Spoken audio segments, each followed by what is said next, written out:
Cap to cap.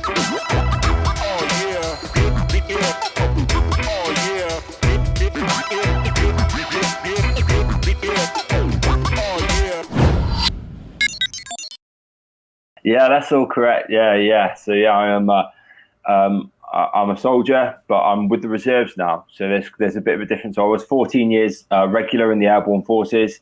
I did 10 years as something called a fire support team. You call them fisters in America, which is like the coolest name ever.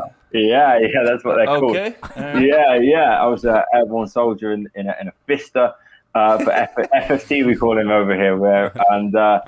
And then I became. We started this thing in 2016, which was the Army Parachute Jumping Instructors Platoon, which is effectively taking the idea that the Americans have in the 82nd Airborne, which is actually having soldiers from the sort of combat arms actually are the dispatchers and the parachuting instructors.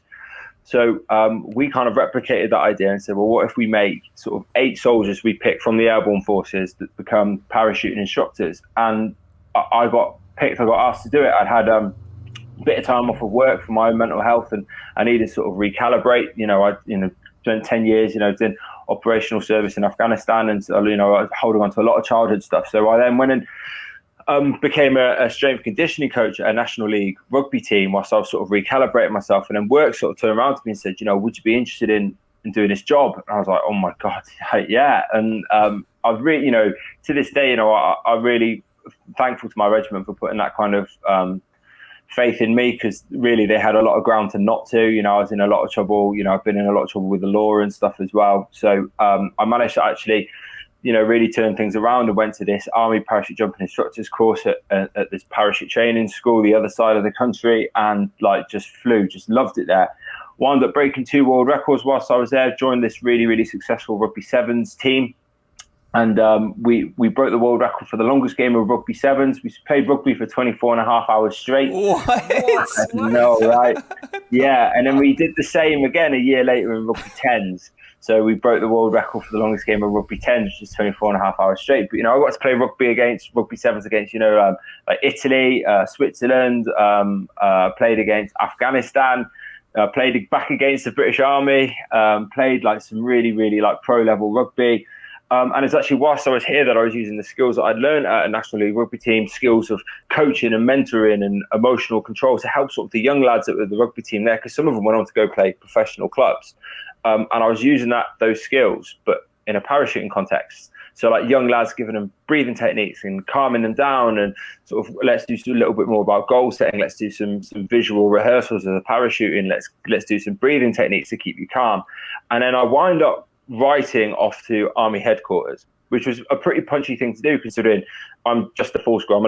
I'm corporal level, right? So I wrote off to Army headquarters and I said, listen, I don't think we do mental health right in the Army, because we rely on doctors and we rely on nurses, but they don't speak my language. They're not from the same socioeconomic demographic as me. They didn't have that same upbringing. A lot of them come from quite a lot of privilege. There's a massive class divide in the UK, it is as you imagine it to be over in America, where your name and your upbringing and your financial status dictates about how a lot of your life is going to turn out. That's a big thing in the UK. And so, they don't represent my demographic. They don't speak our language. They don't have the same experiences, don't have the same lives. We should be soldiers teaching soldiers the key skills of emotional regulation, anxiety control, breathing techniques. And they went, man, you got a point. Come on, then. To get me out of the parachute training school, and I became the 2IC of the second in command of all the British Army's mental resilience training and delivery. So I wound up working with special forces. I wound up working back to my lot, back to the para lot in Colchester, working even with the bands, the famous guards bands. I was doing emotional regulation with the trombone players from the band, and I wound up being deployed to Estonia.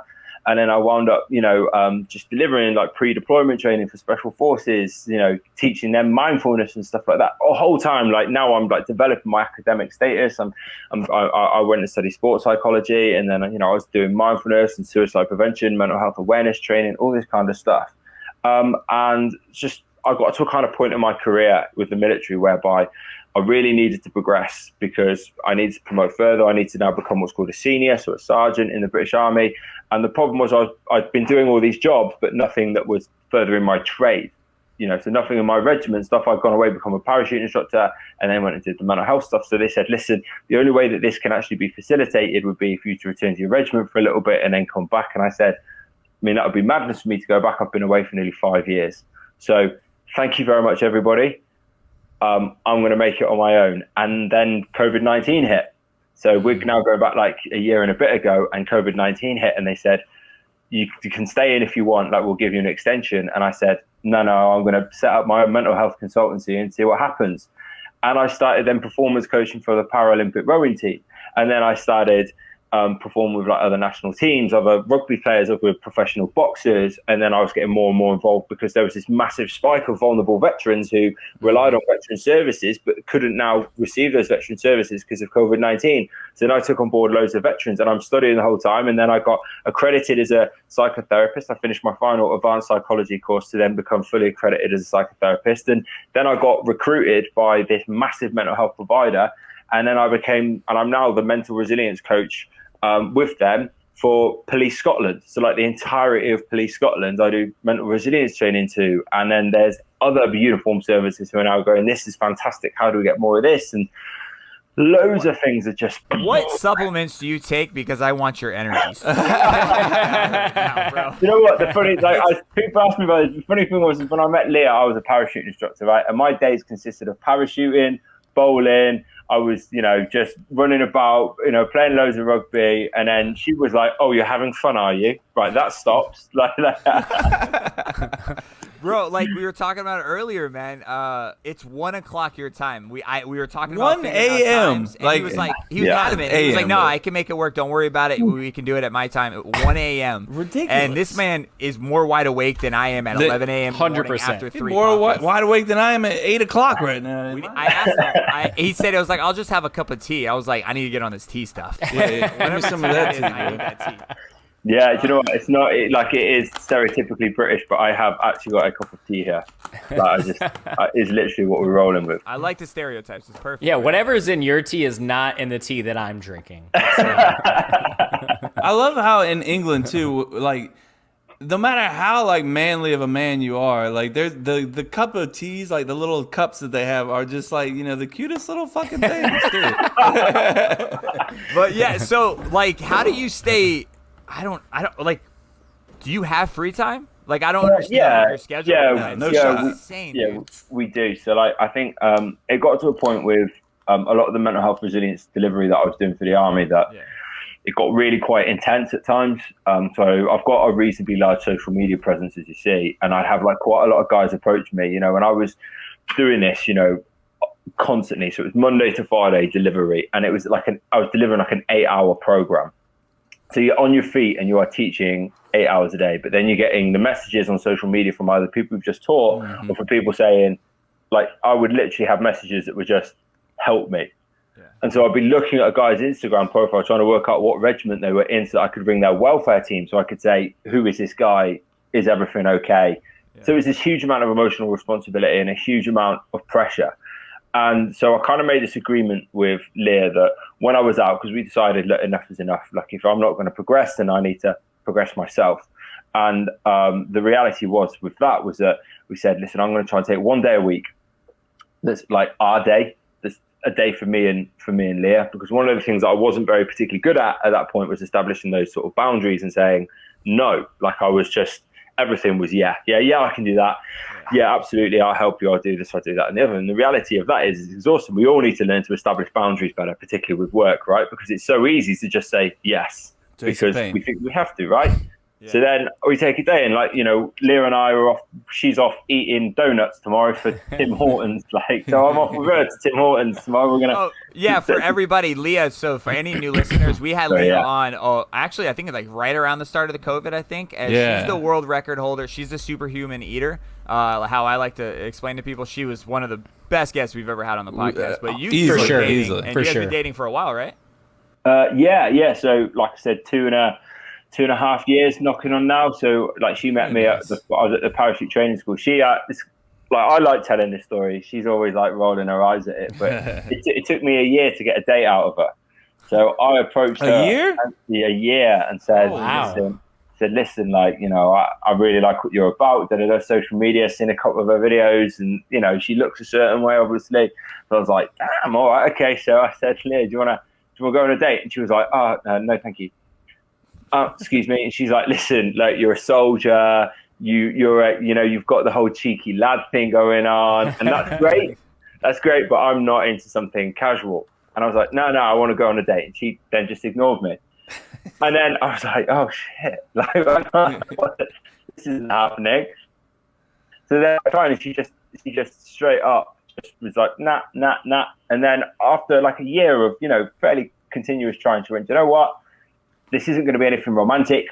We'll go for dinner, but I don't really want anything from you. I don't expect anything. It is what it is. It's just going to be putting a name to a face and meet eventually. And like I say, now we own a house together. So, you know, it just... That's awesome. Yeah. Congrats, persistence, man. Yes. I like it.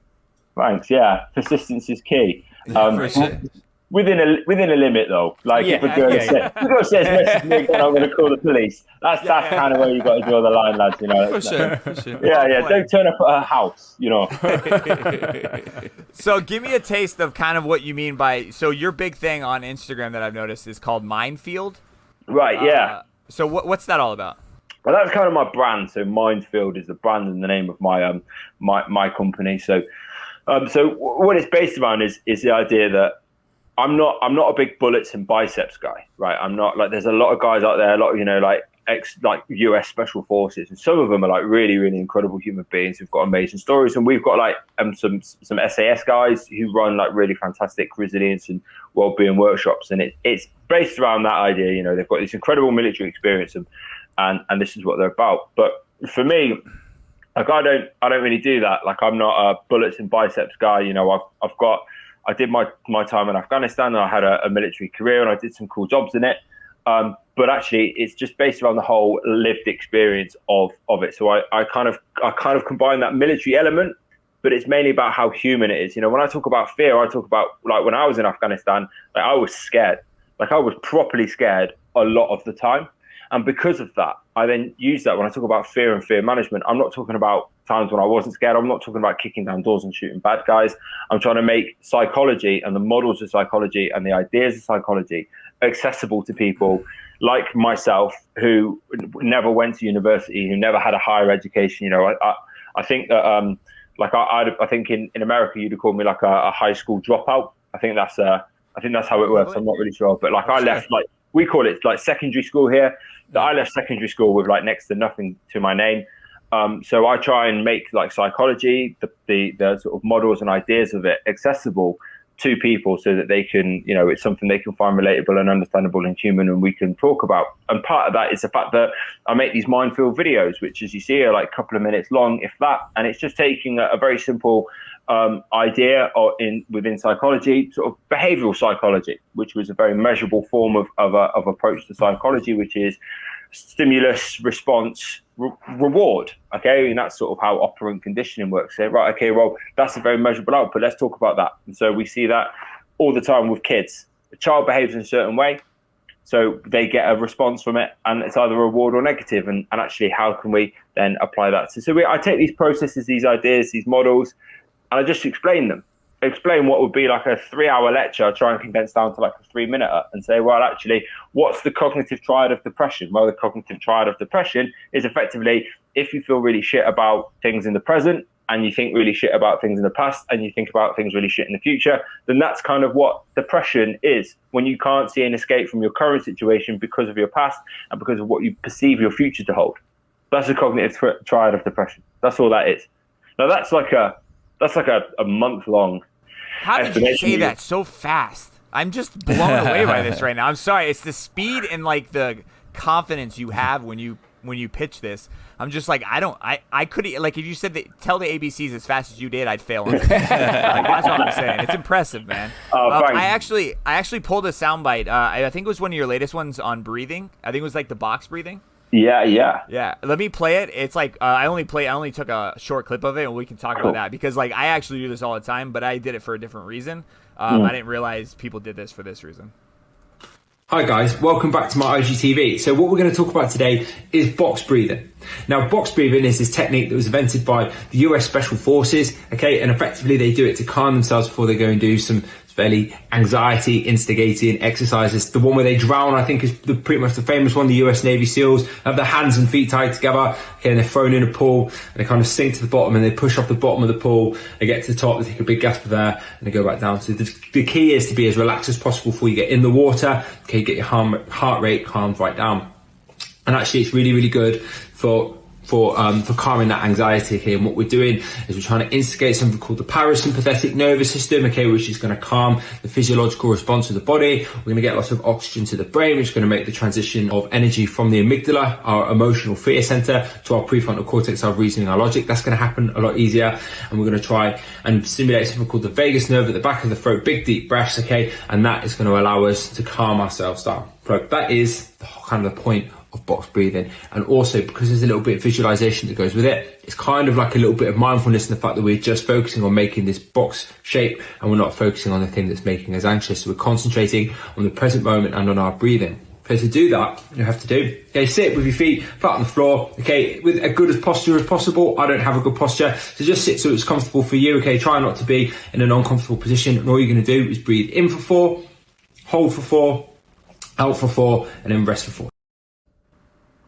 That was, I didn't know that was for anxiety, bro. And I think I talked about this with our last one of our guests who's a trainer, but like I thought it was for like lung capacity, because I would do like 6 to 8 seconds, and I would do like 3 cycles of that. So, and I would do that over and over again, and then I'm hearing this. But it's true though, like after I'm done with doing it, like I'm driving to work and I'm like, I'm kind of chill right now. Yeah. Well, I mean, it's also giving an element of control, right? It's an exercise, something you control. Let's kind of look at what have we conditioned ourselves in the modern world to believe is control. So actually, when people get loads of emails, they get loads of phone calls, they get stressed, they go, right, stop, I'm going for a cigarette. So they go for a cigarette, but why is that? Well, it's because they're retaking control of their environment. They're stressed, they're overwhelmed, there's lots going on. To go, right, what can I control? Well, I'm going to go outside, I'm going to have a cigarette. It's not the cigarette that's giving them any kind of stress relief. In fact, it's actually they're regaining control of their environment. Our stress response is designed around regaining control of our environment, right? That's why we have this huge release of adrenaline. That's why we have this huge release of cortisol. That's why something called the HPA axis is activated, which effectively is your fight or flight, because we want to run away from that saber-toothed tiger, or we want to freeze, or we want to get back to our cave and get back to that fire and dance around it, all that kind of stuff. That's designed to get us away from the danger and back to a state of sort of balance and back to where it's safe.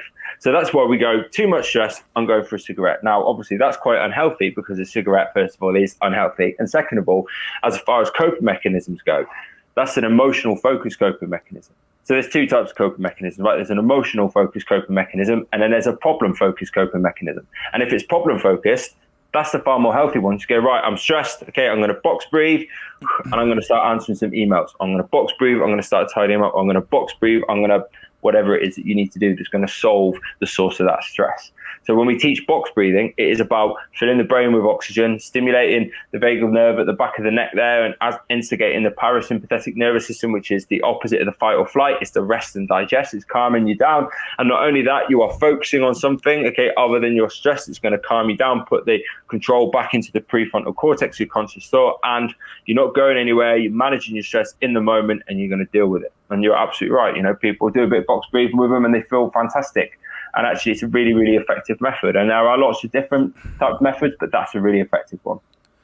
I have a question for you. So it seems like in your job, I almost feel I like you're an amazing human being on what you're doing for these Thank people. you very much. For sure. And thank you for your service as well. Cheers, Dad. With that being said, how in God's fucking name do you not take on some of these people's like mental stress? And, And how do you take a step back and let that go away? And I think with that it's the heat is added in the sense that, like, I've had guys who I've served with are my clients, so now it's your friends. It's your brothers who are coming to you. So that's like another like angle to it that I hadn't really considered until it sort of started happening. And a couple of guys who I served with, one of whom was really, really vulnerable, and I actually did like a suicide intervention, and he was found, thank God, before it was too late, but he was unconscious. And so then there's this kind of, real pressure on me, and it's kind of gives you worried nights for sure. And like, because they're my friends, they've got my phone number, which is kind of a boundary that I shouldn't have crossed, but I do cross because I care.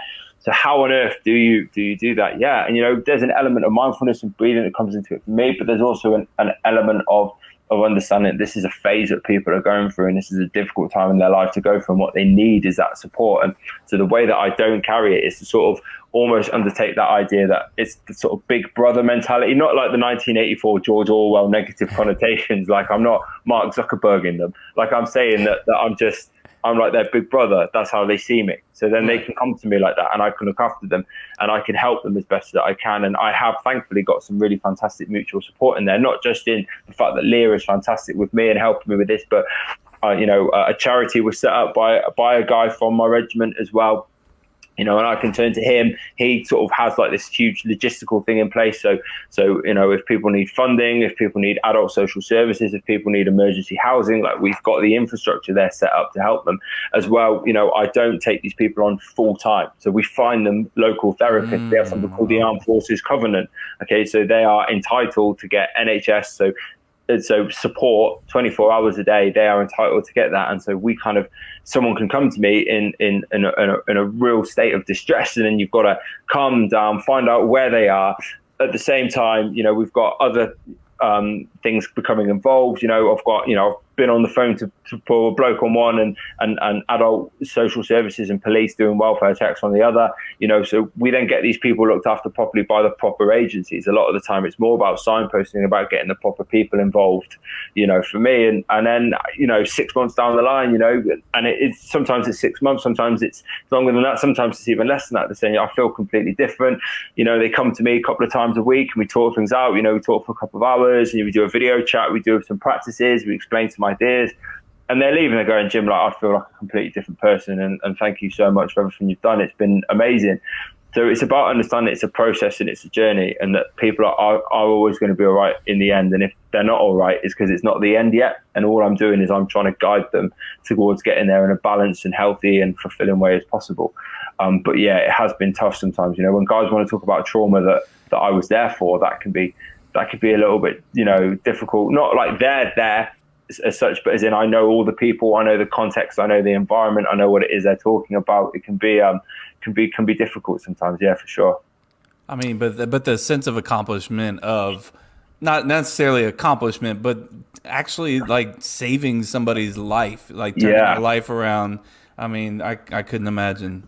Yeah, sometimes it is quite draining, yeah. But when you do literally save someone's life, when they've overdosed and you've or they've been stopped, or you've been pivotal in that change of behaviour, then yeah, it's absolutely amazing. It's completely different, and it's it is incredibly rewarding. At the same time, helping people perform.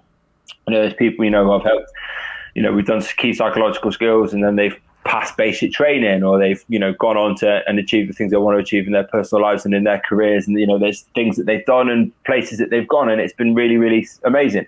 Performance anxiety, I do it with Leah every day now. We're doing some form of performance anxiety training, and people come to me all the time with this stuff, and we talk, and it's everything really. Guys come to me saying, I'm having a really tough time in my relationship, and they say, well, this is what, particularly squaddies, particularly soldiers, because we're so tunnel vision, we get taught to think a certain way, see everything as a certain way, and if it's broken, then throw it away. And so they said, oh, well, you wouldn't believe what she's done, da da da. And you go, yeah, she's kind of got a point though, mate. Like, let's just like, she's not a piece of military equipment. Let's just look at this, and I help guys in all manners of things. So I think that, yeah, it can be really tough sometimes, particularly when there's lots of bad news in a week. But the reality is that actually you can make a real difference, and that's kind of like the next part of my journey. And what I've done is actually wrote a paper.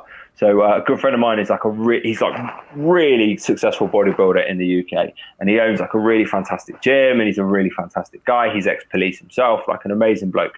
And he was saying to me, because we've been doing this nonsense with like, we had a lockdown, and then we had like a 2-week off of lockdown, and then we had like another lockdown, and then we were allowed 4 days at Christmas. And then they were like, we're going to tier it, so there's going to be different levels of lockdown. So like some people are like trapped.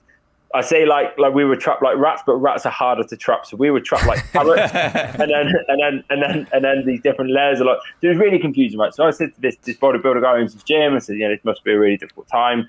This was about a year ago. He said, yeah, it is. Yeah, it's been really like confusing, and people have come to me quite distressed. Quite a lot of clients, my people who I coach. I said, oh yeah, but obviously being a bodybuilder, being in as long as you have, you would have had plenty of training and plenty of opportunity, to have been given professional formal training on how to manage vulnerable clients. No, not a thing. Not one thing. So I went away with that information, researched into this, and wound up writing this paper and saying, well, actually, our National Health Service are reducing prescription drugs and increasing social prescription by a third. So effectively, we're going to get a third more, 33.3% more vulnerable people being sent to gyms directly from doctors, and they're going to get that, and there's going to be some 18-year-old lad who has minimal life experience, who just knows how to use a chest press machine, and you're going to put that kind of stress and pressure on him. Actually, like, how is he going to manage this person? He has no idea how to manage vulnerable people. So we've gone away, and I've written this paper, and then I approached a clinical psychotherapist who's a colleague of mine, and she's amazing, called Ella McChrystal. I said, Ella, like, can you help me design a course content with this? We've designed a course content, we've put it into a platform, and this week we had confirmation that the head governing body of every course that ever gets produced, anything whatsoever, called SIMSPA, to do with any training in the UK, they have gone, this is fantastic, we want this accredited, we want every PT in the country to be doing your course. So that's kind of the next step, is now this big education piece to people that actually need it. Like, why are we not doing mental health training and signs and symptoms and awareness and eating disorders and vulnerable clients and conversations with vulnerable people? Why are we not giving this training to PTs? Why are we not giving it to rugby coaches and football coaches? Why are we not giving it to all people involved in any level of education and training in the entirety of society? This is a thing. Mental health is not going away. Let's better educate everybody on it. Everyone's sitting there saying, oh, we should do more mental health education in school. No, you're at school 6 hours a day. You should do more mental health education at home. So who's offering this mental health education to parents? Who's offering this mental health education to the sports coaches who run the extra curricular activities? So that's kind of what my brand has evolved into, is now I'm providing this education piece on what will be a large scale platform. I gotta say, man, like, listening to you talk, you don't get the feeling that, you're a secondary dropout or high school dropout. Like, if you introduce yourself and you're like, hi, I've been studying psychology my whole life, I'm a PhD in psychology, I would buy it, because your knowledge base in mental health, just listening to you talk right now, is incredible. And that's got to be inspiring to the people that you talk to, that, you've grown up with a harder life, a different life than a lot of other people, and here you are, and you've accomplished so much. Like, that's got to be inspiring to the people that you talk to. Oh, that's kind of, I was working with Devon Fire Service, Devon and like Cornwall, which fire service the other day, and I was saying that 6 years, when you leave our version of high school, you get GCSE, so that kind of level. So 6 years ago, I didn't even have like a GCSE to my name. And then I've actually applied for my master's degree in war and psychiatry at King's College in London, which is like one of the best universities that there is. I've applied for that. I'm looking at getting that. I said, I didn't have anything, but now I'm a fully accredited psychotherapist, and in 2 years' time now I can have a master's in war and psychiatry. But I didn't have any of that before. My biological dad was a drug dealer.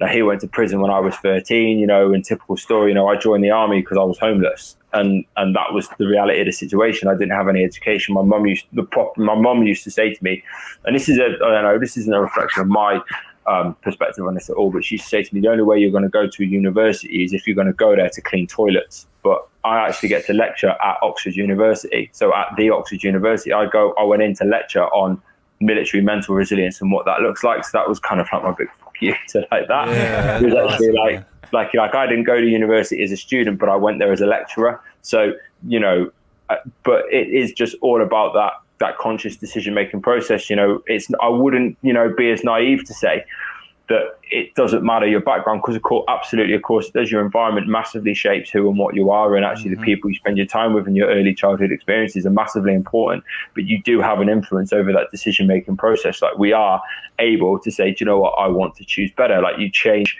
your circle, you change who you are. In a regiment, would you show me who a person's friends are in the regiment, I'll tell you what kind of soldier that they are.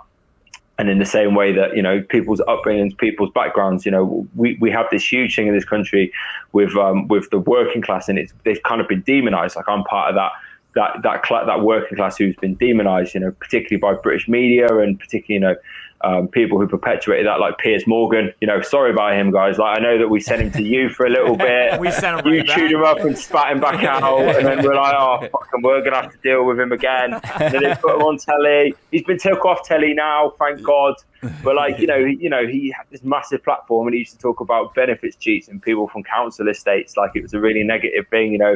Chavs, which is council housing violent, which was this made up thing that he would just spew out on television. And so from this sort of working class, it was this kind of this belief that was perpetuated by people like him, by British media, that was, if you're from that, that's who and what you are, and that's who and what you will always be.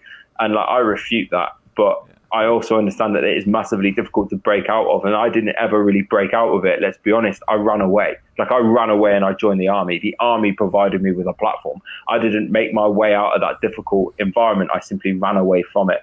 So, again, it's about understanding that struggle and the realities of it. Like, I'm really, really lucky, and I'm genetically gifted to be in this situation that I'm in. I'm tall, I'm strong, and I'm naturally fit. I didn't earn that. Like, I didn't deserve that. I was just given that. That was my genetics. Like, I was sporty as a kid. That was my genetic. That was my inheritance. That is my privilege.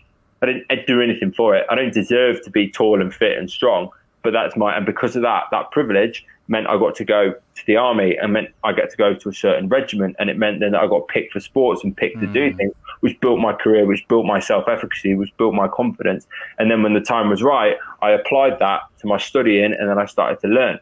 But that's privilege. But there's plenty of people who are in the same situation that I was in, who aren't sporty, who aren't big, and so they don't have that privilege. So when we're talking about making your way from what you were to what you are, there's so many factors that we need to consider, and it's just so easy to look down at people who are poor and say, oh, why don't you just get a job, or like, or just make your way out of there. And you see these stories, and it's a tiny, it's less than 0.001% of people who make from modern poverty into sort of being modern rich. Like, I think Will Smith is used all the time. Yeah, cool, but that's like he's like a 1 in 100,000th of people. The outlier. Yeah, exactly. And they go, well, he did it. Why can't they? Well, because of millions of external factors that need to be considered for that. So I am lucky. Like, and people say, oh no, but that's you also work really hard. Like, and I don't like other people calling me lucky, because I know how hard I've had to work. But as well, I can call myself lucky.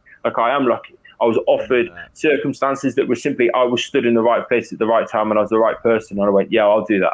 Oh, like, yeah, okay, cool. Yeah, I'll give that a go. And I was really, really lucky, and I do have an element of genetic privilege that's put me in that position.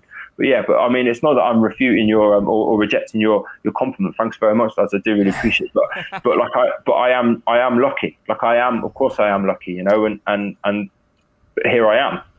I do think you're underselling yourself a little bit. I think luck plays a part in any successful person's life, but so does hard work. And I feel like you're not just lucky. You've put in the hard work. Well, hardworking people are luckier, right? Because you generate those more opportunities. Well, you make your own luck. Yeah, exactly. You have more opportunity to be lucky because you're there. And I completely understand that. I do. But I still appreciate, everyone's individual story. Like, I've worked with a lot of, impoverished people, in modern poverty and what that looks like. And that's a cycle. Like, that's a very difficult cycle to break, and then you're dealing with, with certain people who've got certain cognitive limitations, and certain people who've got, like the realities of their living, working environment, and people are saying, oh, why don't you just start studying? Well, actually, like, that's not the reality of their life. The reality of their life is, why don't they just start trying to drink some water? Just try drinking some water a a day. Like, let's try and improve a little bit of your physical health here. Okay, like, okay, let's have no drugs before midday.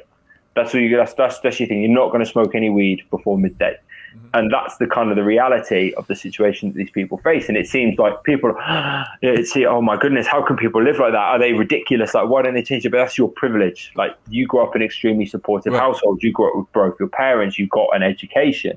Like, these things that you haven't really earned, you've been given. That's just luck of the draw. That's your privilege that you've been given those things. You need to understand that plenty of people come from really, really poor backgrounds, really, really terrible childhood experiences, and therefore they are now trapped in this cycle of poverty.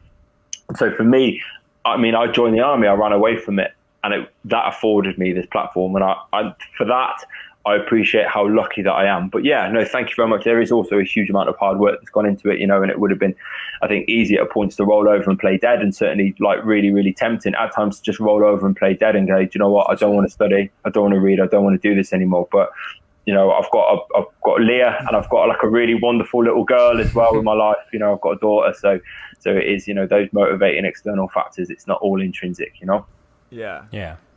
I have one question, and then I don't want to take up too much of your time because, like we said, dude, it's 2 in the morning now. It's past 2. It's past 2. Yeah, it is past. My only thing I wanted to discuss, because I'm really intrigued with it, it was always like if I was going to go in the military, if I ever did, I thought about going into Airborne. I want to know a little bit about that before we dive. Like, what did that entail?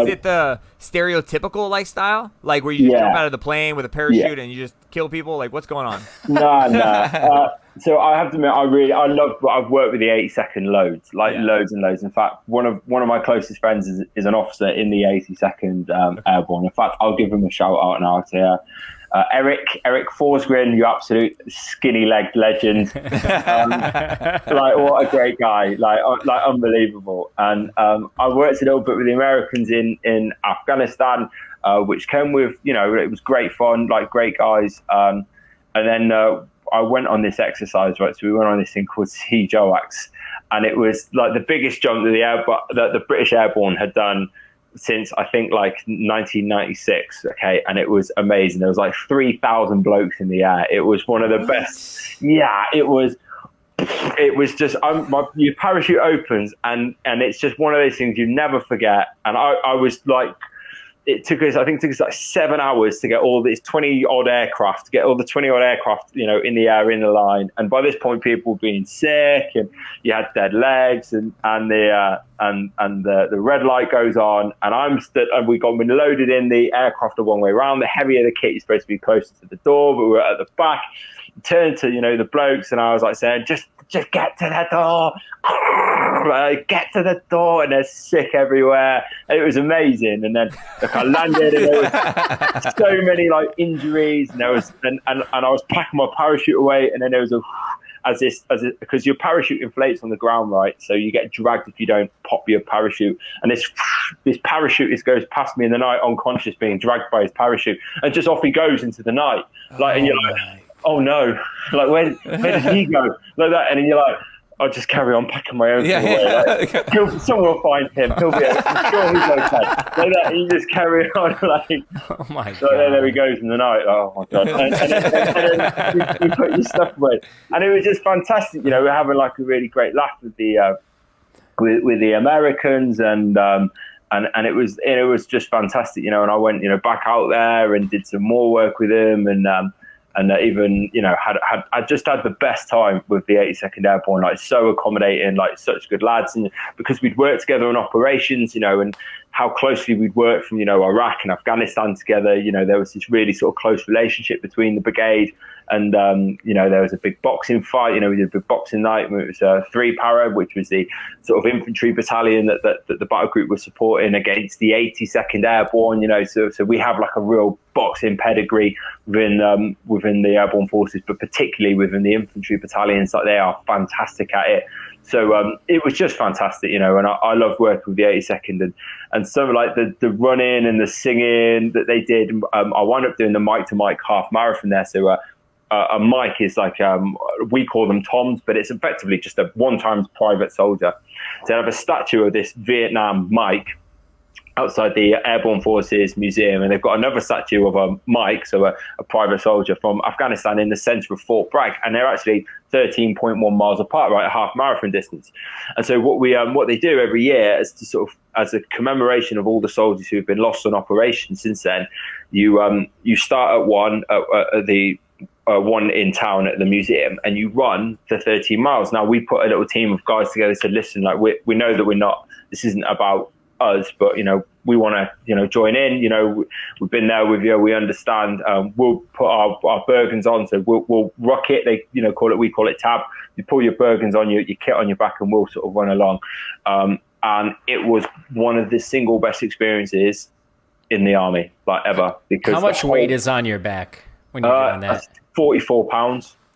So it took us 2 hours and 4 minutes, and it was one of the best experiences of my life, because it was the whole route, right? The whole route was like lined, like 3 people deep, like the whole route. You ran a half marathon in 2 hours and 4 minutes with 44 pounds on your back. Yes. It was amazing. But do you know what? It was amazing because like the screaming, the shouting, the national anthem was done at the start. Oh my god! And there were people crying, and then as you get down the sort of main drag towards camp, there's loads of these. You could see them from like the distance as you sort of approach, and there's these massive American flags, like like the big like 12-foot ones. And at the bottom of them is a photograph of the soldier who has died, with a little spiel about them, a little write-up about them. And for some of them, their family members are there, and they just stand next to the flag, or they put some flowers there next to the flag. Shit. So now you're going in down this main drag, and it is literally thousands of flags. Like, it is literally thousands of them, like lining down this route. And so all of a sudden you've got widows and mums and dads and orphan kids like cheering you on. So like it was just the single most. I literally had the fucking. I know, if that doesn't inspire you, nothing will. Yeah, right. And then it was unbelievable. And then they had brass bands like on the corner, just mad brass band. But and then there were people laughing, and there were people handing you a drink, and then there was like a guy who dressed up as Christopher Walken, who had like a big Christopher Walken head. And he was running up to you, and he was going, "Ain't nobody got time for walking. Get running, boy." Like that, and off we go. And then you start running, like laughing, it was so much fun. It was you get to like the finish line, and there was massive medals for everyone and photographs, and it was people were like screaming and shouting and cheering, and there were lots of people hugging and crying. It was just like such a positive experience. And again, it was just one of those right place, right time, right person who said, "Listen, there's this thing going on, lads. Who's interested? Yeah, should we stick some weight on and go tab it?" Like, yeah, I'll do that, like 100%. And it was a team of like, let's throw 44 pounds on our back, and let's just go run at 2.5. Okay, guys. Yeah, that's awesome. Yeah, but awesome for doing that. A little team of like 4 of us, and just it was such a wonderful experience, like so positive, so enjoyable, and it's stuff like that, that we did with the 82nd, or the parachuting. We got on board one of your C-130s, and one of the young lads, Mike, he sort of turned around at the front. If you remember, like Wolf of Wall Street, so we're there, and it's and it's the first time we've done like a unit jump. So because of the way that sort of the forces break down, we all sort of support each other. So the guys who's like on one gun, you might never jump with them because they're assigned to something else. Or a guy from one team, you never jump with him because they're assigned to like a slightly different part of the Airborne Forces. So the first time, all of the lads, like the whole lads, were all on board one C-130 together, and this guy Mikey turned around from Wolf of Wall Street and did that. And then next thing is everyone's down the plane,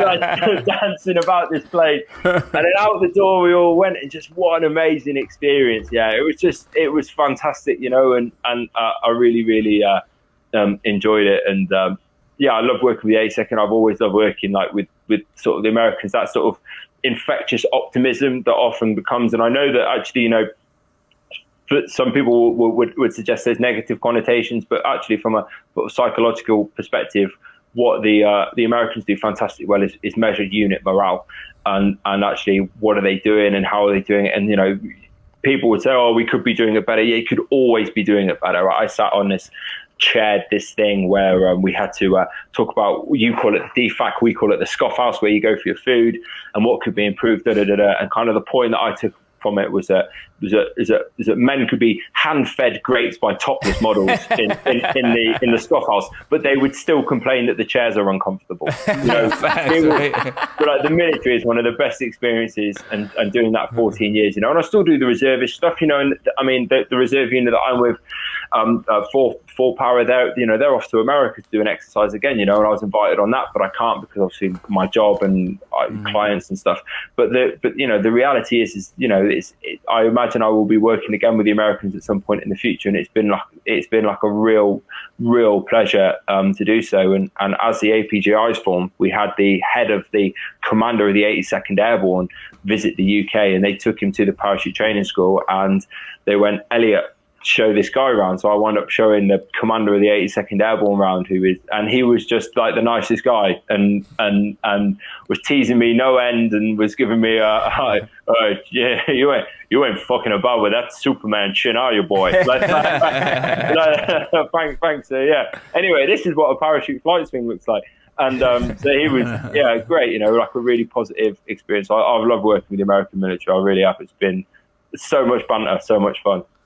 I think this is the best segue I've ever had in my life, because speaking of Americans, I think the perfect time now is to wrap this up with Florida Man. This is a representation of a Florida man. So you're going to get a taste of an American commander, and now you're going to get a taste of a Florida man. So let me play this intro, and then I'll tell you the rules, and I'll read the line out.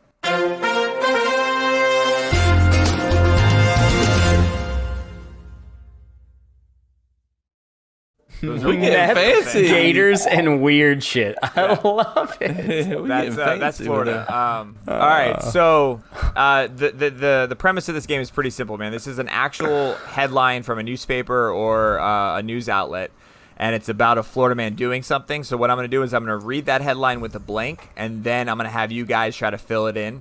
I'll pick on you guys on who to guess. So you're just trying to figure out what happened. Okay. All right, so this one's out of Lakeland, Florida. Florida man cited for blank in the street. So cited like basically arrested. Yeah. Got it. So Florida man arrested for blank in the street. What was this man doing in the street? Kevin. This could be literally fucking anything. Like, come on, bro. Like, this is our clue. I got pictures to show you guys after. Oh, you okay, that limited to tell a story right now. That limited what I was gonna say. If you're willing to show pictures, that eliminates half of the options I was gonna say. It's definitely not rated R. That's what I'll say. Okay, all right. I was gonna go rated X. So no, not rated R. So he's not doing cock push-ups in the middle of the street. No, he could be doing that. You can do cock push-ups clothed. Yeah, and that's not R-rated. Kevin, is that your guess? Yeah, that's my guess. Yeah, cock push-ups. He's doing cock push-ups. He's doing clothed, not cock push-ups. Well, not push-ups plural. You only do one cock push-up, singular. Unless you're a beast. You only do more one. than one. No. You only do one. Surely. It's like a plank. Yeah, exactly. Exactly. Yeah. All right, so cock push-up by Kevin. Chase, what do you got, bro? Before I guess my answer, I got to go back to your Florida man intro with the meth, gators, and weird shit. That should be the sign, you are now entering Florida. Meth, gators, and weird shit. Valid, Chase, valid. I mean, can we call up the governor and get that changed? Yeah. Okay, I'll put in a call. On the sign. I'll put in a call. I mean, okay. Are you picking any of those three? I guess weird shit is all of it. You said not rated R, and I feel like smoking meth in the middle of the streets probably rated R. I'm gonna say he's riding a gator, so I am gonna pick one of the three.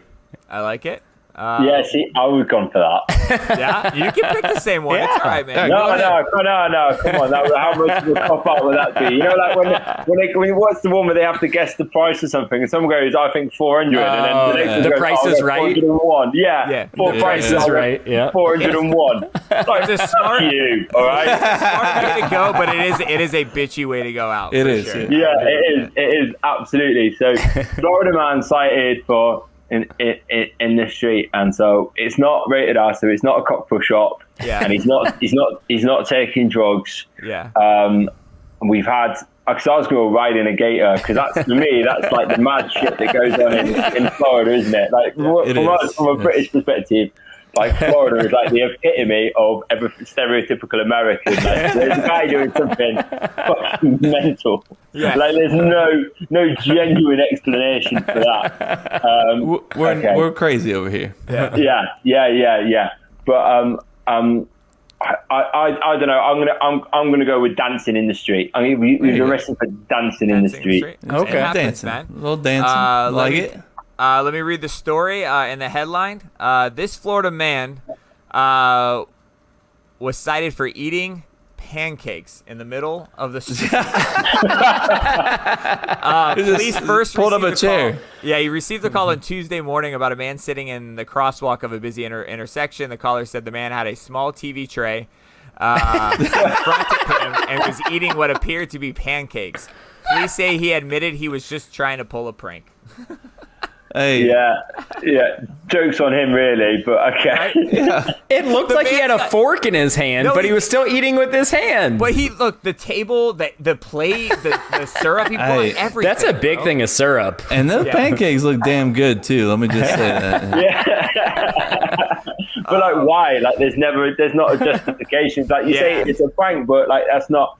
That's not. Who's he pranking? Yeah, exactly. Like, ha, I've been arrested. Like, okay, go on, mate. Yeah, you got such a sharp sense of humor. Like, I think that this is potentially why the American version of The Office has become so wildly popular there, because we always thought that you wouldn't get our humor. Like, but that kind of subtlety, particularly from the Jim character, his relationship with Dwight and Mark, it's so British, because obviously it's written by Ricky Gervais, right? But it is so massive over there, because I think you're looking at that and going, like, that is so witty, like it is so on point. Like we often put the American Office on in our office just to have it on in the background, because we love it over here so much as well, because it is that nuanced British humour that is done so well. So it's kind of wonderful now that we actually having this shared humour, and I guess social media and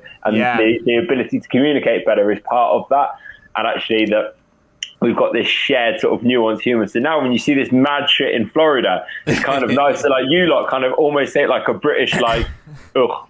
To Florida, like, oh dear. What did you do? That's how embarrassing for all of us. It is. Yep. No. To be fair, one of us on the podcast does not share the humor of The Office, and that's Kevin. So. Well, it's not my favorite show. It's a great show, and he's stupid. So I've been told that it gets better after a certain season. It's a great show. I've watched 2 seasons. Watch 2 seasons, whatever. It's what it is. Hey, mate. Do you know? And you know what? Like, I don't know who the big Adam Sandler fan is. That's Jason. Oh man, like, I love Adam Sandler.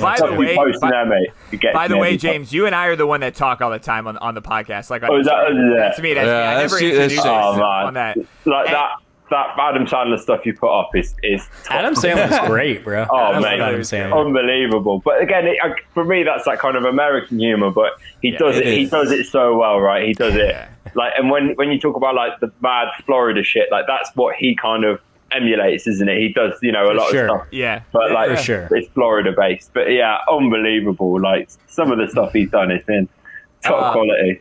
So before I let you leave, man, and give us all your credentials and stuff, where to find you, I gotta ask, because Leah said before when she was on, we were going through the 80s best 80s action movie bracket, and she said that you would have been a big fan of that. Yeah. I'm curious, what is your favorite 80s action movie? I think for me, it's probably one of the ultimate action movies of all time. It's got to be really Predator. Oh, shit. Yeah. Okay. Yeah. Like when, so I mean, she's not on now. Let's call a spade a spade. When you put that list up, she was saying to me, I'm sitting out for these. And I was sitting there, opportunity going, right, we're watching The Siege. We're watching The Siege. I want you walking about saying, but I'm just a cook. I want I love this stuff, right? Because I was, that was the stuff that I raised myself on. I taught her all about John Rambo, and I taught her all about, all of this kind of fantastic stuff. But Predator for me, okay, when you consider it as a movie, it's simplistic plot, like great characters, like perfectly cast, like fantastic special effects, like a believable reaction, characters that behavior that was consistent with what you knew of them. It's fantastic, like a great script and just, so many fantastic moments in that movie. For me, it's probably the ultimate action movie, and I know that there are a lot of movies that since then have tried to sort of emulate that, or lots of spin-offs and copies and sequels and prequels and whatever, but you will never be like the original Predator for the atmosphere, the action, the script, the casting, everything about it was absolutely fantastic, and I loved it, and just thank God they didn't cast Jean-Claude Van Damme, which is what they were going to do originally, and then he turned out he was too weird. So they said thanks very much, and they got rid of him. And Arnie got the role as Dutch. Thank God. So real quick, go on. As an also like a military man, how do you feel that when we did our bracket, that Predator lost to the greatest movie of all time, Top Gun? Do you know what though? Like Top Gun just doesn't really butter my Wait a second now. Be careful now, James. Yeah, now listen, it's less of a military movie. James, it's more of a romantic comedy. Yeah. Hold on. Yeah. Did you not see the airplanes? You must have missed the airplanes. You missed that one scene in the beginning. You missed the one scene in the beginning with the airplanes. Yeah, you missed that, yeah. You see the dog fights? You must have missed that, right? Did you see the volleyball where they were shirtless in slow motion? What was actually happening in that? I wasn't sure. And why do they spend so much time in a locker room with the towels and aviate? Like, what is going on? You're not focusing on the right thing here. What you should be focusing on is that it was the greatest movie of all time. So what actually won? What actually won your greatest 80s action movie? It was The Running Man. Have you ever seen that movie? Oh yeah, I've seen The Running Man. Great yeah, movie. Absolutely. Yeah, again, an Arnie movie cast and like fantastic and again like really silly but fantastically well done characters. Great plot. Yeah, like and actually a little bit ahead of its time when you think about like the dystopian future that it predicted, and how people were just mindlessly entertained by the television that they put on, and then that sort of level of punishment. Look at like crime documentaries now, Making a Murderer. Is it an element of Running Man to that? Because actually you're looking at that and it feels like we have a say in whether this guy is guilty or not. So all of a sudden everyone's now an expert. If you watch like the documentary Don't Fuck with Cats, like, is that an element of Running Man there? Because these people are now suddenly got involved in this crime, and they're trying to get this guy's guilt and then try and punish him for it. And in The Running Man, obviously, it's about entertaining the masses with this crime. He didn't actually commit, of course. He didn't. He didn't open fire on the crowd. And obviously, at the end, they play that kind of footage of him refusing and getting arrested. But obviously, it's kind of like it was a little bit ahead of its time in what it was predicting, and it was definitely ahead of its time. Yeah, like what a fantastic movie. Yeah, definitely agree with that. I've been really enjoying the video games one as well. I gotta hear it, man. What's your favorite game? Exactly. Before I let you go, bro. Like, listen, the thing is it's just because of what a fantastic character reveal it is for who you pick. It's got to be GoldenEye, hasn't it? Like, come on, like it's a character reveal. Like, we do all this stuff in psychology to try and analyze a person's personality. We've got the big 5, you've got the 16 personality factors, you've got scat testing, you've got the shopping cart theory. But like, the reality is what you need to do is you need to sit someone down in front of Mario Kart and GoldenEye and see who they pick. He's picking Bowser and he's picking Oddjob. He's a piece of shit. I was about to say, you read my mind, because I was going to ask you, what does it say about a person when they pick Oddjob? Yeah. Oh yeah. Like just I picked Bowser on Mario Kart and Jaws, and like I just realised they're two of the big like lump characters. So I'm like, I'm playing myself. I'm playing myself into a threat to me. I'm an idiot, And so that's that. But it's absolutely. I think it's GoldenEye's down to the wire now, isn't it? Yeah, it is. It is finals. Yeah. 007. Yeah, for sure. GoldenEye against Super Mario Brothers 3. You see, I didn't think Super Mario Bros. 3 was going to be the one that made it. We didn't want it to. Wait, one of us did. One of the us- people, James. The people have spoken. Okay? That's all you, I'll that's let all you guess who picked Super Mario Brothers The 3. people have spoken. I wasn't alone. I have a whole crew behind me. You could say an army, if you will. He paid a bunch of people to vote for Super Mario Brothers 3. Yeah, I thought the Donkey Kong would have made it further. I thought Donkey Kong 3 I agree. was Donkey Kong was unbelievable one of my game. favorites.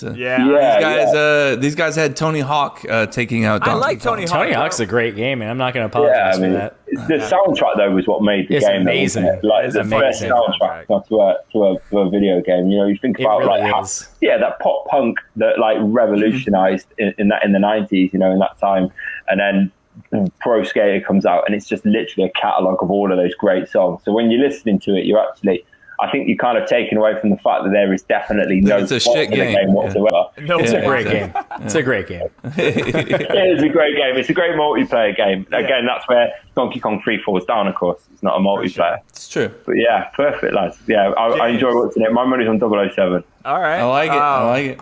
James, man, I gotta. This is the time that I have to have you plug everything, because I know thousands of people are gonna want to listen to everything you have Yes, to say. absolutely. Man. So, you got lots of wisdom. Everybody needs to hear it. yeah, absolutely. Cheers, Yeah, man. Where can everyone find you, bro?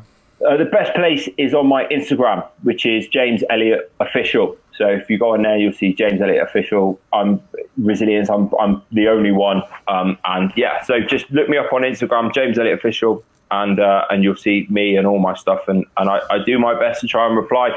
I get a lot of obviously varying degrees of demand in my inbox from what people want and stuff. But I'm always, trying to just get through it, even if you just want to say hello, if you just want to discuss something or challenge me over something. I'm like, I don't have an ego with my education because I'm not that smart to have an ego with it. So please, like, if you've got something you want me to read or learn or challenge me over, please do put it in there and I'll get my best to get to it. Nice, James. That's awesome, man. Thank you so much, bro. Yes. Thanks for having me, I've guys. been waiting. We've been talking about setting this up, man. Yeah. You blew it up, man. It was fucking Blew the awesome. doors off. It was much better than I expected, dude. You're a brilliant dude, man.